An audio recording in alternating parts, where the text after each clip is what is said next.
They're 47-32. They're 15 games over 500.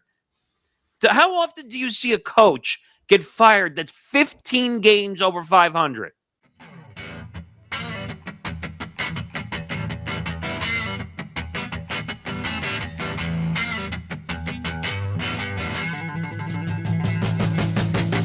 Welcome to episode 274 of Empty the Bench here on the Empty the Bench podcast network presented by Playback. He's Anthony Balester. I'm Nick Morgasen. Follow us on social media for Empty the Bench on Twitter, Instagram, and TikTok at ETB Sports. Follow the Empty the Bench podcast network at ETB Network, Twitter, Instagram, and TikTok. Follow our YouTube channel, youtube.com/ETB Network. Approaching 930 subscribers, getting closer to 1,000. Please like and subscribe if you're watching on the video side. If you can't watch, listen to Empty the Bench wherever you get your podcast. Spotify, Apple Podcasts, iHeartRadio. You know the deal. It's on all the audio platforms. Also, check out our ETB Network Substack, etbnetwork.substack.com. $5 a month or $60 for the year. Bunch of bonus content on there, including our alley-oop analytics, which you see every Thursday. A little bit of a unique approach for this coming week's Substack. So make sure you tune into that as well. Excuse me. And also, Empty the Bench is presented by Playback. We've been very busy on the Playback platform. I would say we probably did about 95% of March Madness games because we had the full access. We watched both national championship games, men's and women's. Women's game, not so good. We'll talk about that later. Men's game, much more fascinating. More headlines. We'll get into that in a minute or two. But playback.tv/ETB Network. Make sure you tune in later on in the show to hear more. Okay. This was a very interesting show to put together this week. There's a lot of headlines from, like we said, March Madness is officially over. Boo, wah, whatever you want to say at this point. But headlines for different reasons, which we will get into. A shocking firing in the NBA world, which nobody expected. And people are questioning it, including you and I are questioning this firing. So we'll get into that. Also, Morant can't control himself again. So we get into that. The NBA finally has to intervene. So we'll break that all down. Some hockey on this episode as well. Alex Ovechkin breaks Wayne Gretzky's all-time goal record. If I'm not mistaken, he held that record for like 31 years, right? So it took a very long time. And if I'm not mistaken, also, he broke it on the day that the Capitals won the draft lottery. Yep, that's correct. So, and that goes to show you I'm not a hockey guy, but I tried to pay attention to it all. Very interesting. And it was done in my neck of the woods in Long Island also. Also, baseball news, which we'll get into, another major contract in a 12:30 a.m. Eastern Time news dump. So we'll get into all that. UFC 314, which in your words, you said is probably one of the better cards you've seen in quite a long time. And then we'll wrap it all up with UConn women's basketball, which is a fascinating story in itself, with Gino Auriemma being the all-time titles holder. All right, so let's get into it. Let's obviously talk about the major story right off the bat. Florida beats Houston and wins the 2025 national championship. We did watch this game on Playback. I think the game stood up to the reputation, right? Oh, yeah, I definitely think it was one of the better games of the tournament, for sure. So, big man battle. I mean, it looked like Houston was running away with this for most of at least the first half. They ran away with it. And then, I don't know, Houston forgot how to play defense a little bit. Their strategy fell apart. And I think the big thing that everyone is going to talk about is that last possession, right? Like, how do you describe that possession? Yeah, I think it was just a mind blunder. I think it was just a small, simple mistake that I don't think obviously Sharp was anticipating. And if you watch Florida over the tournament, this has been a common theme where they don't do too good in the first half, and then all of a sudden, the last 8 minutes, they just flip a switch. We saw them do it against Texas Tech. We saw them do it against UConn. So they've been doing it all season. And then in this one, this looked like it was the toughest comeback because Walter Clayton Jr. wasn't able to get nothing done. I mean, you're talking about a guy who was dropping 30 points a game in this tournament, and he had 0 points for a large part of this game. Nothing was going right for him. Even all his passes were off, so he wasn't even getting anything, in the passing game as well. So he was a guy who was completely off. And Houston, they were dominating the boards. Their rebounding for Houston was unbelievable. Obviously, they're the best defensive team. I think what hurt them, though, was when Florida was struggling offensively. They should have capitalized more and put up more points. I think outside of LJ Cryer, I don't think Houston was getting a lot of points from a lot of other players. And I think that first half, they should have had a much bigger lead than they did. And then for Florida, same thing. If it wasn't for Will Richard carrying that team in the first half, this could have got ugly, and this may not have been a close game. So thank God for Will Richard keeping it close, and thank God for Florida playing good when it mattered in the end. I mean, wasn't there a stretch by Houston that, 8 or 9 minutes in the second half that they only put up like 1 or 2 field goals out of 11 shots or something? Like, it was incredible. Like, the Houston offense fell apart in the second half. And I don't know if it was the first half or the second, but Florida got a little complacent in the first half. I think they had 2 technicals also in the first half. So it was very un-Florida-like watching them play. And then what was the other headline I saw? That I think just the comeback alone, being down 12. You don't really see that in a national championship game, right? Being down 12 and being able to win. No, it doesn't usually happen like that. Usually if it's a blowout like that, it usually stays a blowout. Or if it's a close game, it stays a close game. So, but like I said, Florida's been doing it all tournament.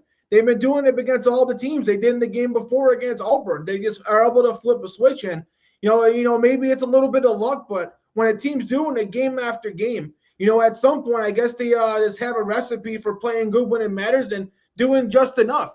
And I said, I predicted in my in the bracket before the tournament started, I said Florida was going to win. But the thing I did not predict is I thought they would be more dominant. I thought they would steamroll a lot of these teams. Obviously, when you get to the Final Four, I expected it to be close, but a lot of their games ended up being really close, and they didn't dominate like I thought. But like I said before, they played good when it mattered. Walter Clayton carried this team when he needed to, and when he was playing, subpar, his teammates like Will Richard were able to carry the load as well. So that's why I picked Florida, because I knew they had multiple players that can contribute. They had multiple bigs. For Houston, though, definitely a tough loss. This is a team that's been getting close. They were just in the Final Four a couple years ago. Sampson's a coach who's been around the block for a while, and the one thing he hasn't done is won a championship. He's probably going to make the Hall of Fame, but I want to say Houston has a good future. They got 2 of the top 10 recruits coming in next season, and they got a good chance at being the preseason number 1. So Houston's got a good chance at winning next year, but they definitely lost out on a golden opportunity here. I mean, you brought up Calvin Sampson. I think the guy deserves a ton of credit, the way he coached this team throughout the whole NCAA tournament. I think he's going to get a bunch of unfair criticism for that last play call. By the way, first of all, I said it on the stream that why are you not playing conservative for overtime there? I feel like you have nothing to lose. Go to overtime, play the extra 5. It's 5 minutes of overtime in college, right? Or is it not? I think so, yes. Okay, so take your chances and play the extra 5. What? I felt like they were trying to force a 3 on that last possession, which was not there. You knew Florida was going to guard the perimeter across that whole 3-point line. And I guarantee you if they throw that ball down in the paint, no one is guarding in the paint. Like, you could have had an easy open shot. So I feel like you tried to force something that wasn't there. And well, let me ask you one thing, Nick. Let me counter that for one question. Now, obviously, Houston looked like the better team for most of it, but you saw how much the momentum swing, and you saw how Florida was able to just, kind of like dominate in the last 8 minutes, and everything was going their way. You think maybe it was in Houston's head, like, hey, like the momentum's on their side. If we go to overtime, Florida might win this. They had the momentum. They were playing better at that point. If you go to overtime, maybe you don't even have a close game. Maybe Florida just runs away with it the last 5 minutes. So maybe they thought, hey, the national championship on the line. Maybe, you risk it to win the biscuit, I guess. I don't know. I feel like that's a tough stance of it, because that's like extra innings in baseball, or overtime in the NBA, or overtime in the NFL. You take your chances because you have no idea what's going to happen in extra time or overtime. When you don't even give yourself a chance to be in the game anymore, that's where I'm kind of looking at it from that standpoint of, you're trying to force a shot that's not even there. Why, after 2 or 3 attempts of trying to get that ball up, why don't you just say, all right, let's take the 2. They're probably going to give it to us anyway. Just take the tie. What's the worst? You're not going to get shit upon, at least if you went to overtime and said, all right, we gave it our effort. We played the overtime game. We gave it our all. The media is not going to give you a hard time. The media is going to give you a hard time when you're trying to force a 3-pointer. That's just not there whatsoever. And Houston did dominate most of this game. It's not even a question. Florida looked like a step and a half slow in the first half. And like you said, Clayton, what did he have? 11 points, I think? Yeah, it was pretty much all towards the end of the game. I mean, there was a large portion of that game where he had 0 points. Yeah, so he had all 11 points in the second half. But if it's not for Emmanuel Sharp's mind-blowing blunder, like, we might be talking about a different outcome in this game. I'm not saying they would have won, but like I said, if the game goes to overtime, maybe we're talking a different result, possibly. So, I don't know. I mean, I think Florida was a little bit lucky to survive this game a little bit. I don't know if you think it differently, but Houston could have won this game fair and square, I feel like. Oh, Houston definitely had every opportunity to win. And like I said, even though they're a team that could be a preseason number 1, this was definitely a very good opportunity for Samson to finally get that championship. And, who knows if he'll ever get that close. And, you don't get too many of these opportunities, so you got to capitalize when you do. Yeah, I mean, and Samson's been around. I think he was an assistant on a few NBA teams. Had he won the championship, they said he would have been the oldest coach to ever do so at the age of 69. So next year, he'll try to do it at the age of 70. Now, actually, you just brought up something interesting. So you had the oldest coach that could have won, and you had the youngest coach who won the national championship. I think for the first time since like the NCAA merger, they were saying in 1985. He's Todd Golden is 39 years old. It's almost a little bit McVay, like a little bit. I don't know if that's the right comparison, but that's how I see it. McVay being a young guy, he was what, in his early 30s or something when he won with the Rams. I mean, so Golden is like on top of the world right now with Florida. And now, I mean, I think it's too early, but the media's already talking about Kevin Florida repeat next year. I mean, I think we need to slow that down just a little, but much better game than the women's game, which we'll talk about much, much later. But at least that was worth watching, basically, is what I'll say. Now, you wanted to talk about Duke collapsing in the Final Four. This is interesting to me also because everyone said, "Oh, it's Cooper Flag. It's Cooper Flag. They're going to make it to the national championship game." He wasn't the issue. I think he scored 30 points in the Final Four game, if I'm not mistaken. He had 3 blocks. It's not him. It's the rest of the team.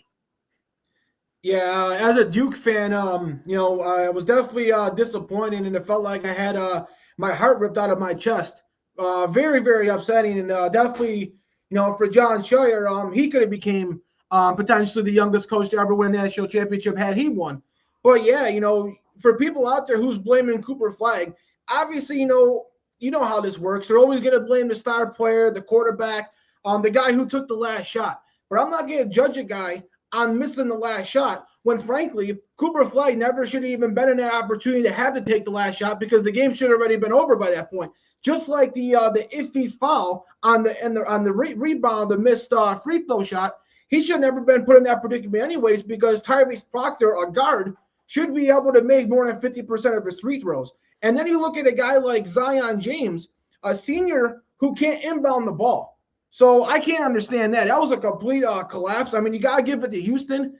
They capitalized, and they were able to make the shots and, take advantage of Duke making these mistakes. But for anybody to blame Cooper Flag, a guy who's 17 to 18 years old, who reclassified, mind you, this guy should actually be still a senior in high school, reclassified, was unanimously the best player in college basketball this year, and then goes out in this game and has 27 points, 7 rebounds, 4 assists, 2 steals, and 3 blocks, pretty much doing it on both ends of the court. But let's blame him. Let's blame the 17-year-old on the loss, and let's not blame the 22-year-old guy who's been in college forever who can't inbound the damn basketball.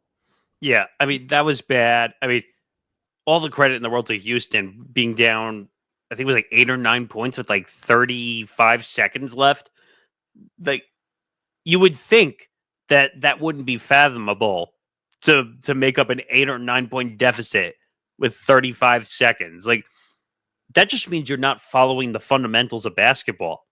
If you're not doing what you need to do and all the, you would think Duke up 8 or 9 points. They're never going to blow that. They're never going to blow that. No. But that foul was the most egregious thing I've ever seen in my life, whether it's NBA or college basketball. You can't call that foul. You got to let them battle for the basketball there. No? No, I absolutely agree. You can't call that moment. I mean, I don't even think you should call that the beginning of a Final Four game, let alone when that basically decides the game. I mean, that was the difference in the game. When that happened, Duke was up by 1. Because of that foul, now Houston's up by 1. They have all the momentum, and all the pressure's on Duke now on Cooper Flag to make a game-winning shot. No, I agree. And you have to look at the moment, too. Now, unfortunately, that kind of became the referee show instead of the game, which is, in all sports, we hate when the refs send their or put their names on the line rather than the actual players who are in the game. And I don't know, it's just frustrating. Now, I'm sure a lot of people had Duke winning. I think I had Duke over Florida in my bracket to win the title. But all in all, I think it was overall a really good tournament for the most part.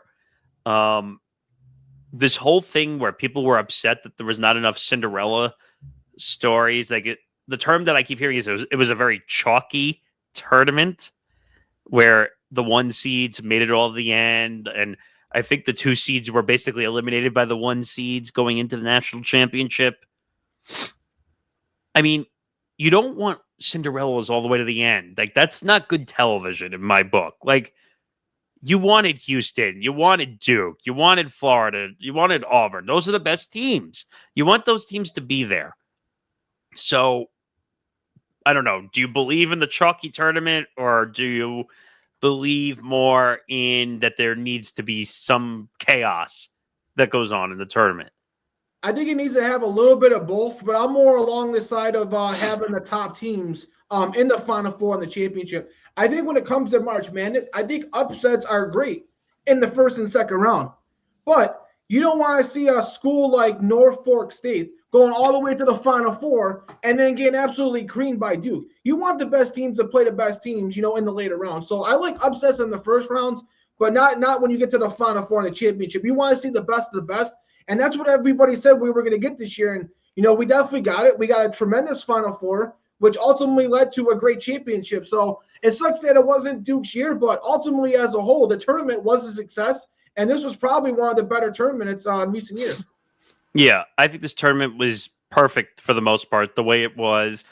I think if you have someone like Akron making all the way to the end, like that would have just looked awful. Like, are stories like what was it, Florida Atlantic or Loyola, or like when those stories happen, are they great stories? Yes, but is anyone tuning in to watch those schools in the Final Four or, God forbid, the national championship? I mean, no.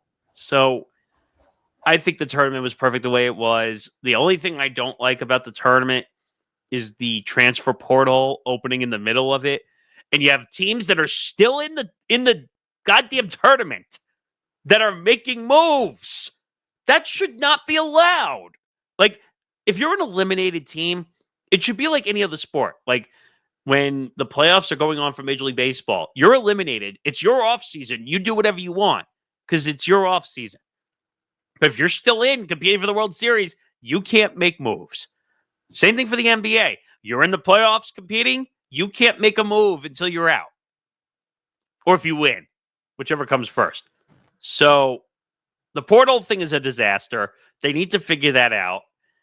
I still think the NIL stuff is a problem, but all in all, that's my only gripe with the tournament, that the portal opens too soon.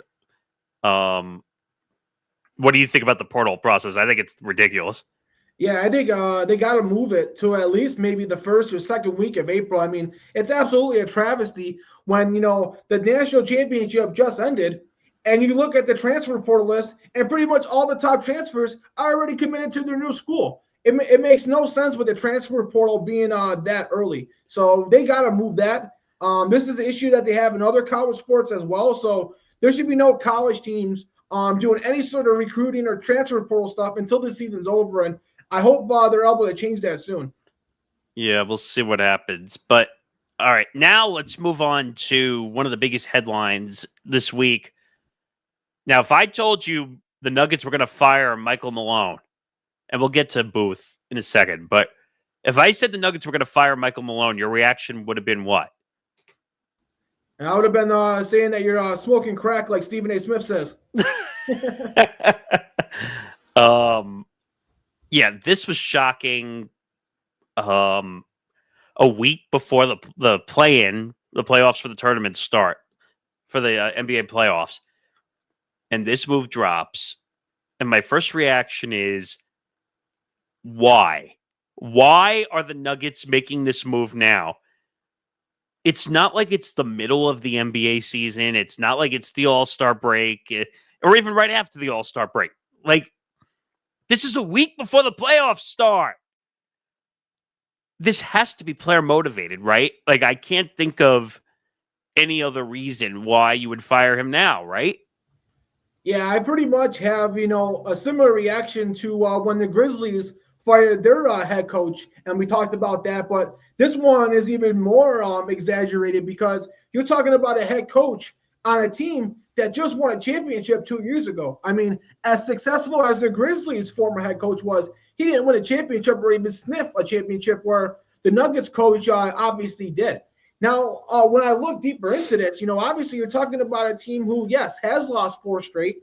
I believe they've only won 3 or 4 games over their last 10 games. And you look at this team, if it wasn't for Nikola Jokic dropping these triple doubles, how bad would this team would be? I mean, maybe Nikola Jokic covers up a lot of stuff that we don't see. Maybe the head coach doesn't have a huge impact on his team. Maybe the GM is not doing his job, and because Nikola Jokic has just been so far and above the best player in the world the last 5 years, maybe he's able to cover that up. I mean, we're talking about a guy who had a 61-point triple-double, and the team lost.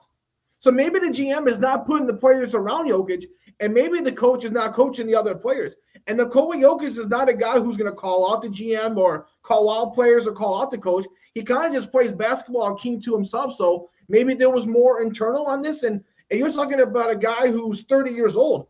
NBA players' prime usually ends around 35. So you got about 5 years, and maybe they're deciding you need to maximize Nikola Jokic, the best player in the world's prime. So maybe that's why they decided to do this, because Nikola Jokic has been carrying his team and franchise all season, and frankly, for the last couple years since they won the championship. I don't know. I mean, maybe you got to blame the players a little bit, which we don't ever do, and no one will ever say because they're too afraid to blame the players when it comes to a slide, and they're 3-7 in their last 10. Actually, maybe we got to blame the players. Like, I feel like we don't do that enough. Like, Michael Malone is the reason why you guys are 3-7 in your last 10. The coach is just the coach. They don't play the game. They're not in the games. So you're going to blame him and fire him a week before? Which means, in at least the logic I look of it, that means you were looking to fire him like throughout the whole season. If you were going to fire him a week before the playoffs, that means you had this seed planted somewhere. And that makes me think this is player motivated, because I think the guys actually like him, but I don't know. Do you see Jokic as the star speaking up and saying, I want Michael Malone fired? I really don't. No, I don't think it would have been Jokic. I think it would have had to been someone else. And I know you said, Nick, blame the players. Obviously, we can't blame Jokic, but maybe it's the supporting cast around Jokic who has been letting him down. And if that's the case, then don't blame the coach, blame the GM. Maybe it should just be the GM that's out the door, maybe not so the coach, because, the chef could only cook with the ingredients that you buy for him. No, I think that's very accurate. But we've seen this in all formulas of sport. When you only fire one of those two spots, it makes it harder for whoever comes in because they want their own guy. But Michael Malone's a really good coach. It's like you said, they won a title 2 years ago with most of these guys. It doesn't just snap and change like that. I'm literally looking at the standings currently as we're recording this. They're 47-32. They're 15 games over 500. How often do you see a coach get fired that's 15 games over 500? You don't. I can't think of any, to be quite honest, unless there was some kind of legal incident or something that happened off the court. There's another incident it reminds me of a little bit. Who was the Bucks coach before? Well, no. Before that or after that. Griffin. Was it Adrian Griffin, I think was his name? I think he was close to 20 games over 500 with the Bucks. And I think they were the second seed, if I'm not mistaken, in the Eastern Conference. And he got fired. And they said it had to do with Giannis. Why are we letting the stars of the NBA determine that they don't like a coach? Who cares? I wish they would throw the opinion of the star out of this. Maybe it's because it's a lot harder to find another Giannis than it is to find another Mike Malone. Well, no. I'm not even saying replace them. I'm saying that I feel like the stars of teams have too much power over the organization. If you remember, do you remember who this started with way back when? Or no? Isn't LeBron the one who started the player empowerment? Well, so originally it started with Dwight Howard in Orlando. If you remember him and Pat Van Gundy. And that got Pat fired because basically Dwight went to the Orlando organization and said, get him out of here. That's what they did. They listened to him. And what happened to Dwight after that? He did nothing. Nothing. And somehow Dwight, and even though we're not going to talk about this, but somehow Dwight is now going into the NBA Hall of Fame, or I should say Naismith Hall of Fame, because I forgot it's a basketball Hall of Fame, not just an NBA Hall of Fame. But that goes to show you that the stars of the game have too much power when it comes to these organizations. The owners give in to the stars more than the guys who coach and run the organization. Isn't that a problem? Yeah, it's definitely a problem that could cause definitely problems in the future. But like I said, Nick, I feel like the owners got their hands tied. The players know how much value they have. They know out of anybody involved in the organization, they're the most hardest to replace. So you can't replace these guys. You're not going to find another Giannis. You're not going to find another Nikola Jokic. You're not going to find another LeBron. So you kind of have no choice but to cave into these guys' demands. I mean, I will always think the LeBron stuff was ridiculous because everybody catered and gave into LeBron every single time he went to an organization, except for really Miami when they're the only one that kept Spoelstra through the whole time, from the time LeBron came in to the time LeBron waved goodbye after winning 3 titles. So, I don't know. I just think some of these organizations are soft and they give in to their stars, and it's not a good look because that basically means, oh, you're only going to cater to the star and nobody else. And if you look at some of the situations, who was the coach in Detroit that had a huge contract that got released? Oh, Monty Williams. Monty Williams signed a $100 million contract with the Pistons. What happened to him after 1 year? He was fired. They have to pay that too. You realize that Monty Williams is making the most money from 2 different organizations because he got fired early on into both of his contracts? But I bet the Pistons aren't regretting it now with the success they're having with JB Bickerstaff. Okay, but Monty Williams is going to make $100 million off the Pistons for 1 season.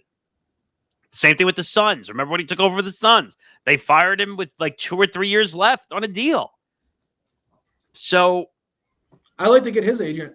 Seriously. I mean, it's incredible to me how these guys get paid and then the stars walk in and say, oh, I don't like you anymore. Fire him. I don't think they should have that power. I really don't. I don't know. It's frustrating.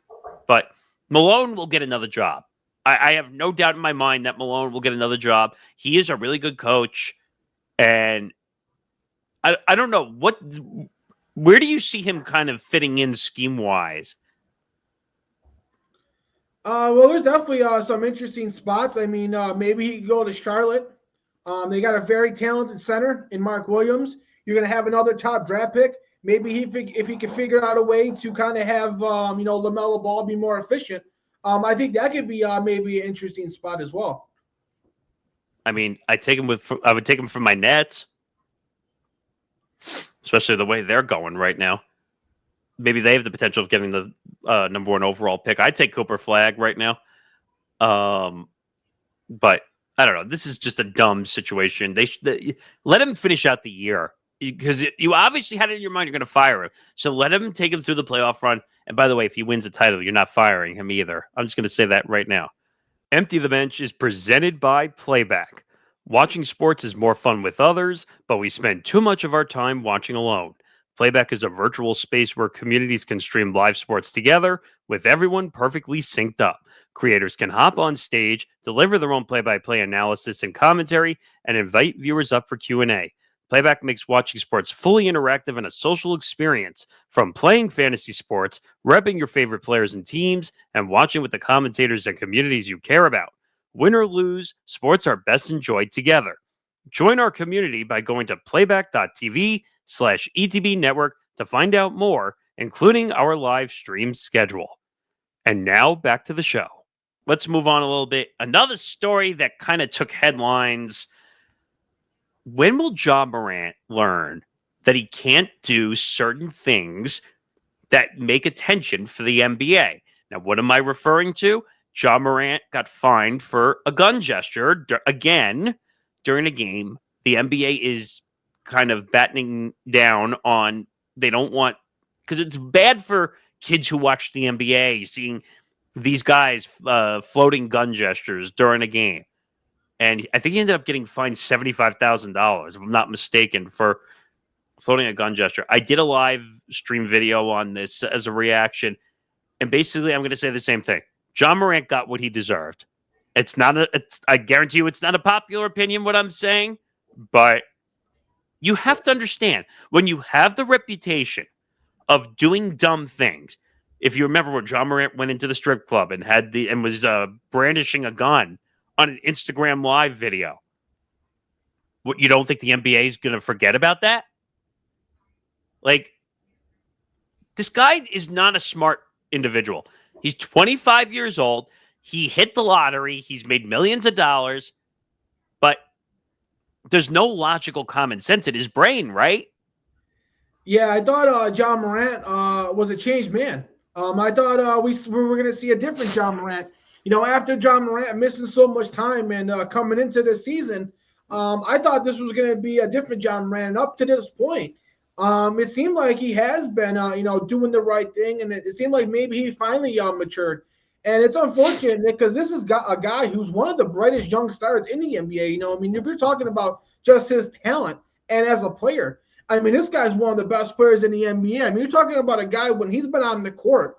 The Grizzlies are a winning team. when he's not on the court, they've been one of the worst teams in the NBA. So he's definitely a winner. He's a great player. He elevates the players around him, and he's definitely a player in terms of just his talent. It's a guy you could build around, but you probably can't build around him because he's so damn immature. I mean, you're talking about a guy who's made countless mistakes after countless mistakes, given opportunity, another opportunity, one after another to improve and change his ways, and he doesn't. And then when the league goes out and gives you a warning and says, "Hey, Ja, here's your warning. Don't do this again," and then to basically give the league a slap to the face and do it again. It's basically, him telling Adam Silver and the league, like, "Hey, you're not going to tell me how I'm going to conduct myself, and I'm just going to do what I want." It sounds like, he thinks that he's just above the league, and it's just unfortunate because he's a guy who has the talent to be one of the faces of the NBA, but his maturity issues are going to cause him not to be. And I'm glad the NBA fined him because, it's not a good look for him to basically, after a warning, to do it again. You have to, set the standard and you have to fine him. And hopefully he doesn't do it again. I mean, so the league called the gesture, quote, inappropriate, adding that, quote, Morant was previously warned by the league office that this gesture could be interpreted in a negative light. My answer, number one, would be no shit. Of course it's a negative light. I don't know what the NBA was trying to prove with that quote whatsoever, but it says the first interaction with the league office resulted in that warning after Morant and Golden State's buddy Hield, made the gesture at one another during a game. I don't know if you saw that actual video or not, that they were doing it at one another while they were playing in the game. And that's what kind of led to the attention of the NBA. So, like you said, Ja did it to himself. I said he did it to himself. You have 2 suspensions for gun violations in the NBA. What did you think the NBA was going to do? Just say, I'll snug that under the rug and not look? No, of course not. The NBA was going to react. They were going to say, hey, Ja, control yourself and stop making the NBA look like a gun show, no pun intended, and you got to behave. And in my opinion, like, even though he's a great and talented NBA player, no doubt, and if the numbers prove it, because when Ja is off the court and is injured, they don't win games without him on the court. Now, I don't know if that's just because of comfort level or because of his talent, but he is a talented player, and they need him on the court. Him and who's the other guy they have, the big man? Jaren Jackson Jr. Back from his injuries. Who is another incredible stud. They're good together, but they can't stay healthy enough to be on the court together. Imagine those two stayed healthy and could really drive that team. We saw it. Like, they were a 2 or 3 seed for a long period of time. But they just, like you said, Ja's so damn immature. Like, I don't know if he could handle the spotlight and really do what he needed to do. The 2 suspensions in 2023 cost Morant 33 games and $8.3 million in salary. Now, I don't think Ja really cares about the money or the fines. Like most of the NBA players, $75,000 to him is probably like using toilet paper in a bathroom. Like, he just takes $75,000 and say, all right, there you go. And fines don't do anything. The suspension, which he got, so he had 33 games in total of suspension. I don't think it was enough the first time around when they gave him the suspension. I think when they suspended him, he should have been suspended for the rest of the year for the way that he was acting. And this is going to sound harsh. They should have suspended him again. They should have suspended him for like the last 7 games. That's how many there was left at the time. And people say, oh, you can't suspend him because we're coming up on the playoffs. Who cares? Once a jerk, always a jerk. I mean, they should be penalized because he doesn't know how to behave. I'm lost for words on this a little. And again, what you and I are saying is not a popular opinion, because there were Stephen A. Smith. I don't know if you saw the tweet he put out where he said, come on, NBA, you don't have to just fine him for this. It wasn't a bad thing. Really, Stephen A.? Really? Of all the guys that beats the crap out of people for how they act in public, on and off the court, you're going to say Ja Morant doesn't deserve a punishment for doing a gun symbol? Yeah, I think that's incorrect. And I mean, with all the society that we live in, with the increase in shootings, and with all the talk about stricter gun laws, I mean, I can understand why the NBA doesn't want kids seeing that. Kids are already exposed between the rap music and the other stuff they see online with so much guns and shooting already. So you don't need another additive with a guy who John Morant may be a role model for some kids, and some kids want to be like him. They don't want to, have the NBA have John Morant being a role model doing gun gestures. So I understand it. So Ja had a reaction to it, and it made me incensed when I read it because he said about the criticism, Morant said he's well aware of what gets said about him. I'm kind of used to it. I was pretty much a villain for 2 years now.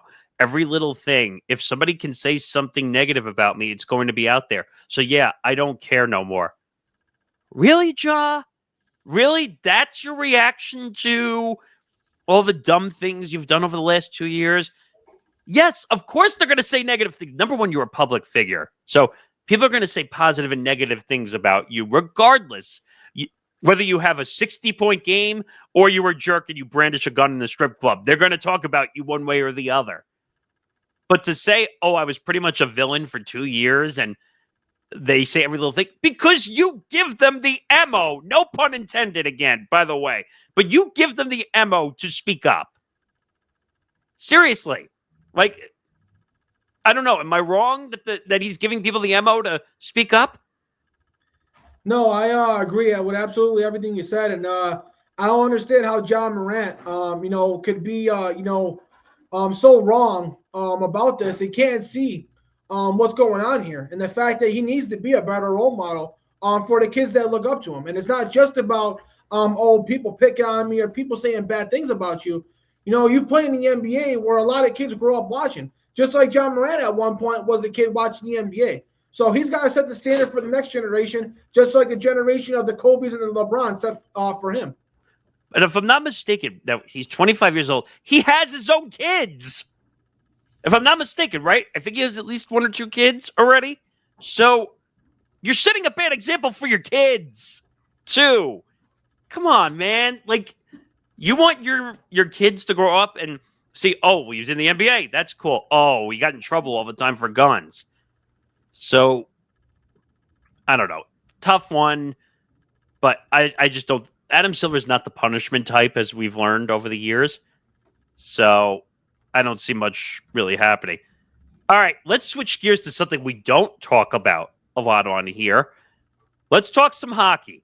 And Alex Ovechkin breaks the all-time goal-scoring record from Wayne Gretzky, 895, right? That was the record.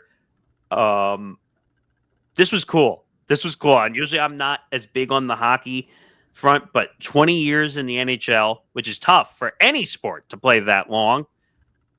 I think Gretzky was at the game, if I'm not mistaken, also. You want to talk about this because you're more the hockey front on this show than I am. Yeah, it was absolutely awesome, Nick. And obviously you knew as, the games passed by and as he kept scoring goals, you knew Ovechkin was about to break it. And I watched this game and I watched the game before, and Gretzky actually happened to be at both games. And, he could have actually broken it the game before. What happened was they had an empty net, so they could have scored on an empty net goal. Well, Ovechkin didn't want to break it on an empty net goal. So instead of him, being asked to go on the ice, he decided to let the other teammates go on there and get the empty net goal. So coming into this game against the Islanders, that he was going to be getting every shot. They were going to be setting up for him. And you knew it was only a matter of time for him to break it. I just think that it's crazy, Nick, that it was just there's so many coincidences with him breaking it. Correct me if I'm wrong, but I'm pretty sure he broke it against the New York Islanders. And I'm pretty sure Wayne Gretzky, when he broke it 31 years ago, he did against the New York Islanders. I think that's right. Yeah. And then for Alex Ovechkin to break it on the same day where he was drafted, April 6th. I mean, what's the coincidence on that as well? And I mean, I know Gretzky is the greatest hockey player of all time. No one's ever going to dispute that. But Alex Ovechkin is undoubtedly the greatest goal scorer that's ever played in the NHL. He did it in a much tougher era than Wayne Gretzky ever had to play up against. Alex Ovechkin was going up against bigger, faster, and stronger players. He was going up against bigger, faster, stronger goalies, bigger, faster, stronger, and better defensemen, and better coaching. I mean, the defense and goalies that he goes up against was way more difficult than the goalies that Wayne Gretzky had to go up against. He also had to deal with a lockout, which basically took away his whole rookie season. So Alex Ovechkin didn't play his rookie year. He had another lockout season that shortened the season by half, and then he had a COVID shortened season. And while going through all that, the guy still was able to break the record and do it in the same amount of games that Wayne Gretzky did it. So they both play the same amount of games, but Ovechkin now has one more goal. And the way he's going, Nick, I mean, you're talking about a guy who might hit 1,000 goals if he plays another 2 or 3 years. So you can't say anything bad about Ovechkin. He's one of the 6 best players to ever play the game, and I really don't think there's an argument. I think he's the greatest goal scorer that's ever lived. That was going to be my question to you. Like, is 1,000 in the mirror? Do you think that's really possible? So he's at 895. He needs 105 more goals. How many goals do we average a season for the star players usually? You know this better than me. Well, usually when Ovechkin was in his prime, he was averaging close to 50. Now, I know this year he took a lot of extra shots. They set him up. So you probably are projecting maybe about 35 to 40. So that's why they're guessing. Obviously, he'll still score a couple more goals this season, probably finish with just under 900. And then if he scores about 35 to 40 over the next few years, even if he declines a little bit, he should be able to hit it in 3 years. Now, he's got 1 year left on his contract. There's rumors that he wants to play that 1 year and then go play a couple years in Russia where he's from.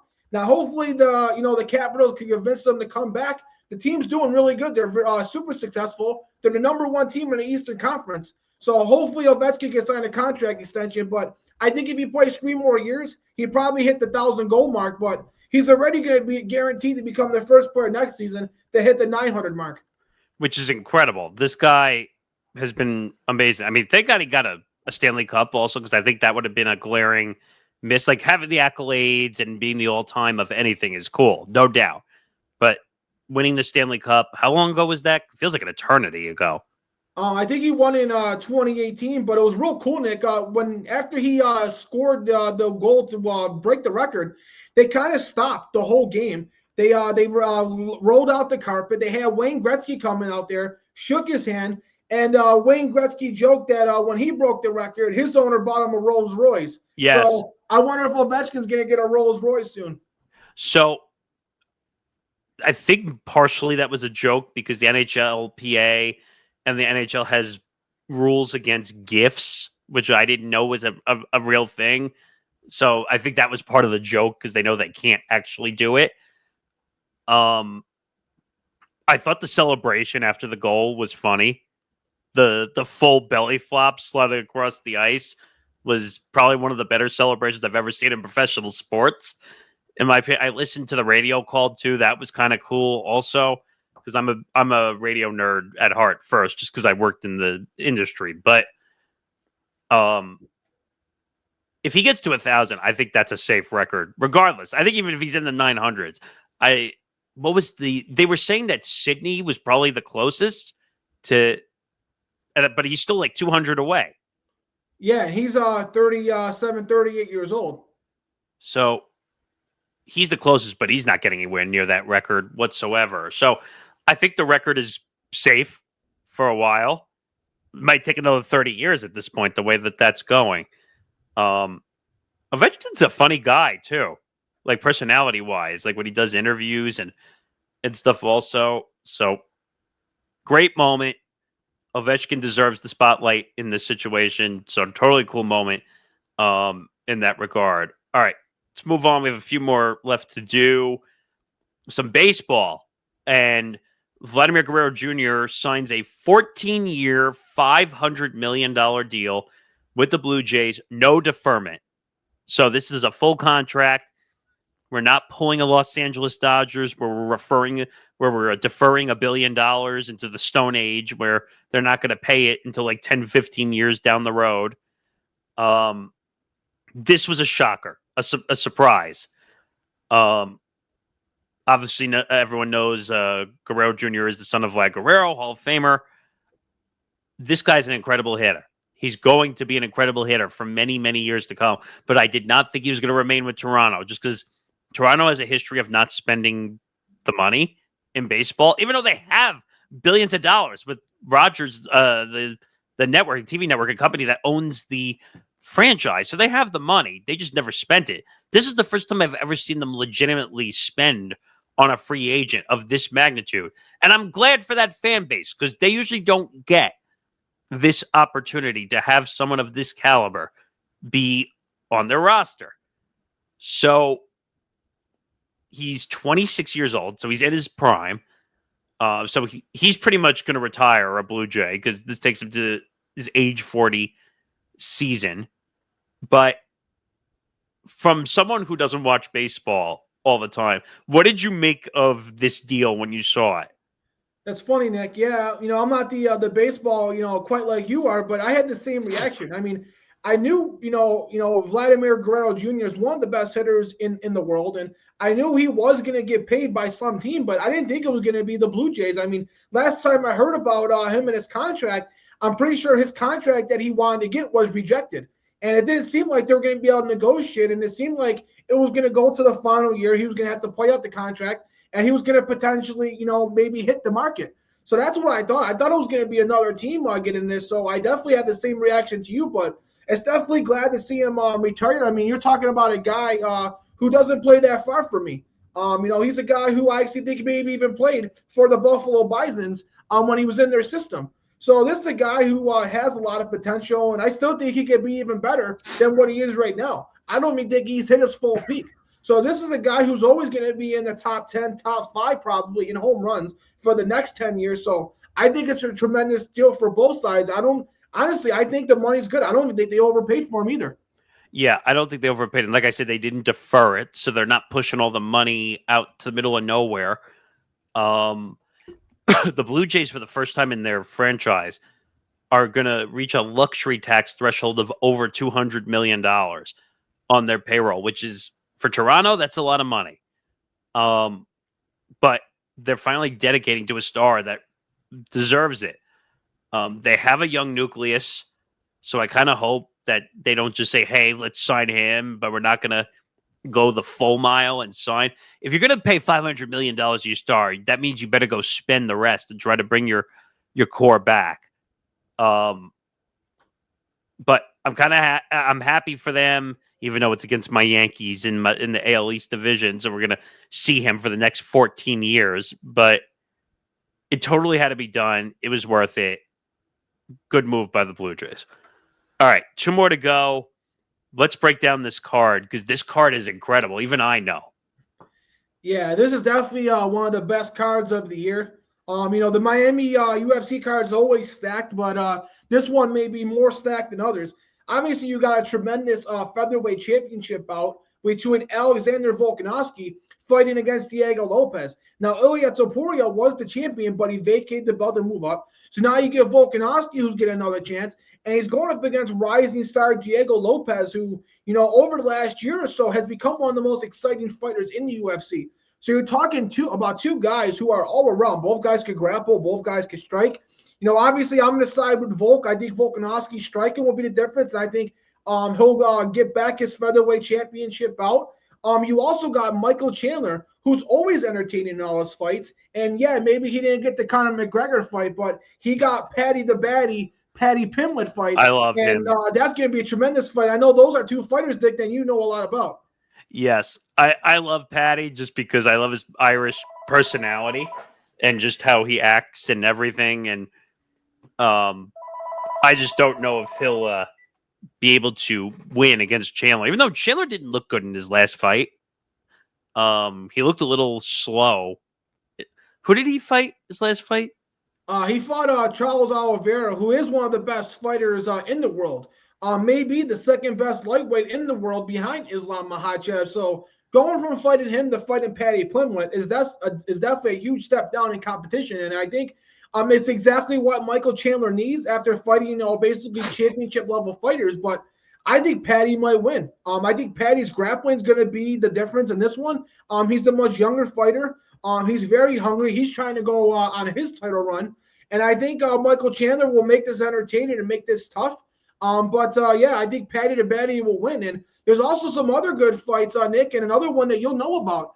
You got Gene Silva, who's going to be fighting Bryce Mitchell, and he wants to make him regret those anti-Semitic remarks that we talked about a month ago. So maybe we're finally going to see Bryce Mitchell get some payback for that. You know what's so ironic about that?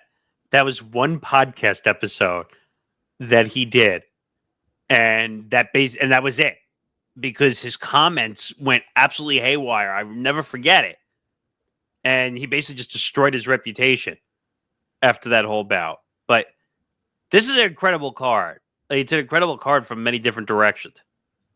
Yeah, there's also Patricio Pitbull, who's been one of the best fighters outside the UFC, and now he's coming into the UFC, and he's fighting one of the most exciting fighters, Jair Rodriguez. That fight could set up a potential title contender for whoever wins that fight, especially if Patricio Pitbull, given his name, he wins that fight. He might be fighting the winner of Volkanovski and Diego Lopez. So, and it's not even just those fights, Nick. I mean, this card is just stacked. Every fight on the main card is good. Every fight on the prelims is good. So this is a fight card that you're going to want to watch each and every fight. Yeah, I mean, I hope it's a good card. I was talking to Zan. Zan said that the UFC's had some issues over the last month or so with cards not being great, and Dana's got a lot of speaking up to do because these cards have been bad. So if this card gets buried in the mud, they're going to have a huge problem. I feel and I know the UFC's been having a huge problem with guys, falling out of fights, having to reschedule fights, cancel fights. So let's hope everybody's healthy. Let's hope everybody makes weight and there's no fight cancellations, because that's something that's really hurt the UFC of late. Yeah, so we'll see what happens. Last story as we wrap it up. The UConn women's basketball team wins its 12th overall championship. Gino Auriemma is an incredible coach, in my opinion. And this guy figures out how to do it now. If I'm not mistaken, he's gone 9 years since he won his last national title. And I think that was part of the 2013 to 2016 run where they won 4 in a row, right? So this guy has an uncanny ability to reinvent himself and to figure out how to win. Now, I don't know if you agree with me on this, but if it wasn't for Juju going down and getting hurt for USC, maybe USC gives them a little more of a battle test. Oh, of course. I mean, you're talking about, the undoubtable best women's player in all of college basketball. Juju Watkins is the star. She's the new Caitlin Clark. So, of course, if she's healthy, USC's got a shot. So that definitely could have factored in. But, Gino Auriemma getting his 12th national championship, winning it in so many different decades. I mean, you're talking about a guy who won a national championship in the 90s and now has won a national championship in the 2020s. So you're talking about a guy who's had sustained success. And, correct me if I'm wrong, Nick, but has there been a coach in any sport, college or pro, that's won 12 championships? I know you had Phil Jackson with 11. You got, a couple other guys who've got 10 or 11, but I don't think no one's been able to hit that 12 mark. I think Red Auerbach had 10 with the Celtics. Yogi Berra had 10 rings with the Yankees, or just generally had 10 World Series rings. But I can't think of anyone who's had 12 of anything in that regard.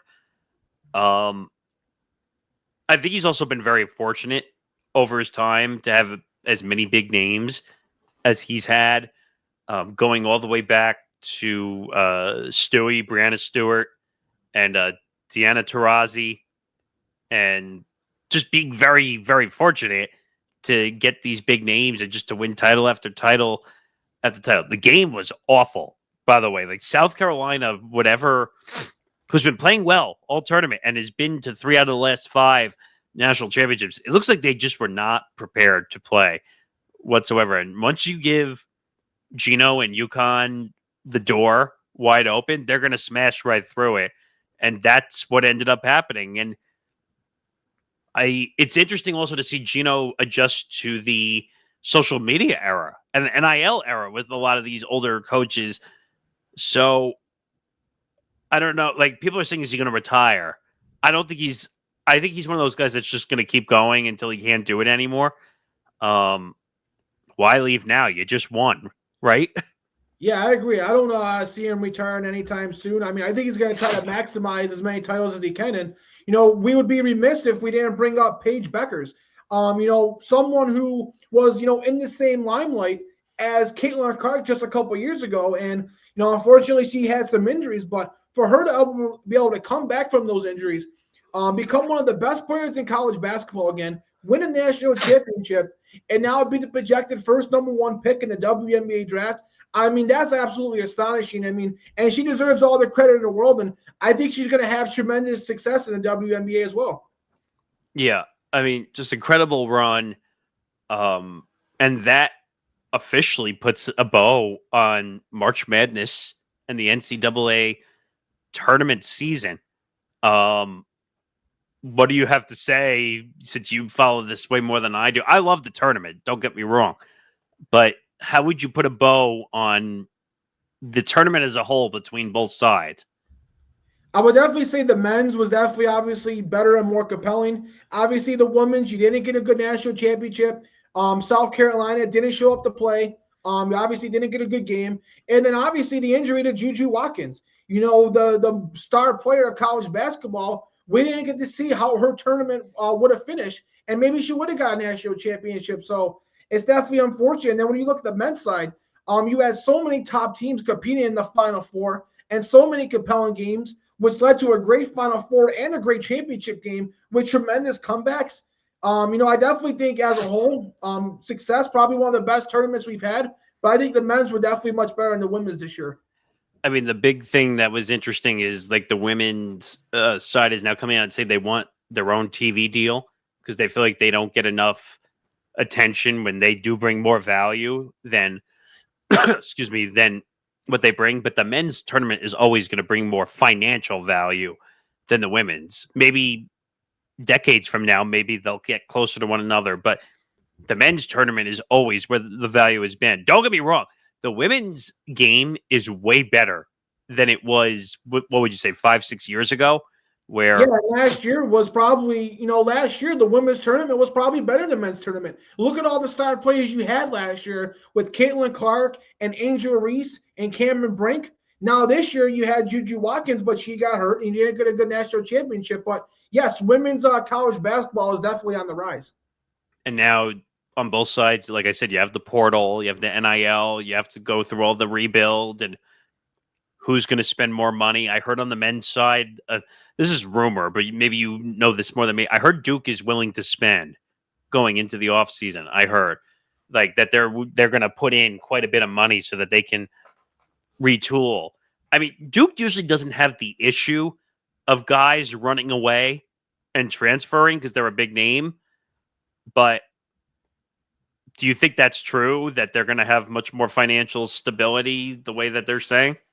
Well, it would be nice to see them bring in more transfers. Typically Duke is a team that is usually just built on bringing in the top recruits every year. But, how often do they ever get one of those star transfers who's one of those veterans? So maybe they want to spend more money through the transfer portal, because I know when it comes to the recruiting circles, they're definitely spending a lot of money because they got the Boozer twins coming in this year. So they're spending money on those guys. So maybe they're meaning it's more towards transfers. I was going to actually, you just made me think of something. So the Boozer twins and O'Neal's son, right? Jermaine O'Neal's son also, I think, is a high draft pick. We're going to see a lot of NBA veterans' sons entering college basketball. And you got Carmelo Anthony's son. You got Gilbert Arenas' son. It's a great recruiting class. You got Bryce James, LeBron James' second son. So a lot of NBA kids this year. Now, speaking of reclassification, what you were talking about before, didn't Arenas' son reclassify also?